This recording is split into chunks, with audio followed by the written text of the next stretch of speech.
Assalamualaikum warahmatullahi wabarakatuh dan salam sejahtera. Saya Khairul Hakimi, penyampai berita Mek Hijrah anda pada hari ini. Baru-baru ini, cadangan kerajaan untuk melarang penggunaan media sosial kepada remaja bawah usia 16 tahun telah mencetuskan perhatian serius kebanyakan masyarakat. Menurut Menteri Komunikasi, Datuk Fahmi Fadzil, langkah ini dicadangkan susulan pertimbangan terhadap keselamatan remaja, peningkatan kes buli cyber serta kesan negatif media sosial terhadap kesihatan mental dan emosi golongan muda. Bagi mendapatkan pandangan langsung terhadap cadangan ini, mari kita beralih kepada wartawan yang kini berada di perkarangan Nusa untuk membuat liputan dan menemu bual orang awam di sana.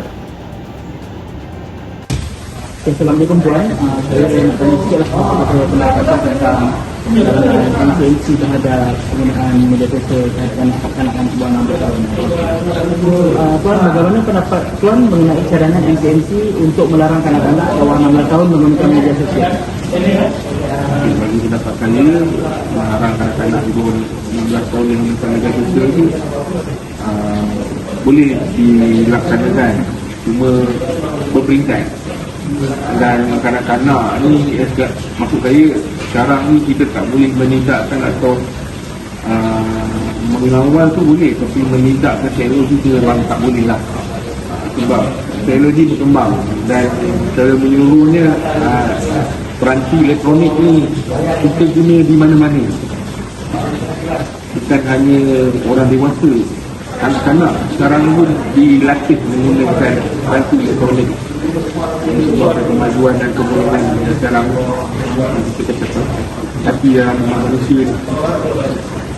Baik tuan, dalam soalan kedua, adakah tuan melihat penggunaan media sosial memberi kesan kepada perkembangan anak-anak? Memberi kesan kepada perkembangan kanak-kanak tu memang ada. Jika kita ada guide ataupun orang yang memerhati kanak-kanak lah untuk informasi yang positif, yang memberi kesan yang positif. Tapi kita kadang-kadang selepas pandang untuk aktiviti yang negatif lah. Contohnya macam dia boleh tersebar dari video YouTube dan boleh tersebar dari game apa yang kanak-kanak main. Kita sebagai orang yang penjaga pada kanak-kanak ni, pastikan ada filter untuk setiap apa yang mereka lakukan. Itu pendapat abang, siapa yang bertanggungjawab untuk memastikan anak-anak ni menggunakan media sosial dengan selamat? Si penjaga lah kepada kanak-kanak yang sepatutnya, dan orang yang lebih dewasa daripada dia lah. Dalam soalan terakhir, ada juga pandangan yang mengatakan larangan ini sukar dikomunikasikan. Bagaimana pendapat abang? Memang sukar untuk kita laksanakan sebab kita tidak boleh mengawal kesemuanya. Cuma kita boleh ambil tindakan mengawal laman kesawang. Kepada MCMC mengawal laman kesawang yang mana kesawang yang tidak boleh dimasuki patut digelisah. Maka kita dah tindakan MCMC pada penjaga ni. Patutnya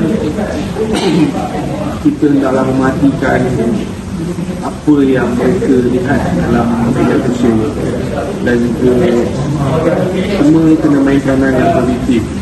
Jangan nampakkan budaya yang negatif di dalam media sosial itu sendiri.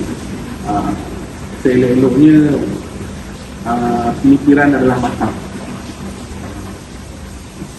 Terima kasih kerana menunjukkan bersama.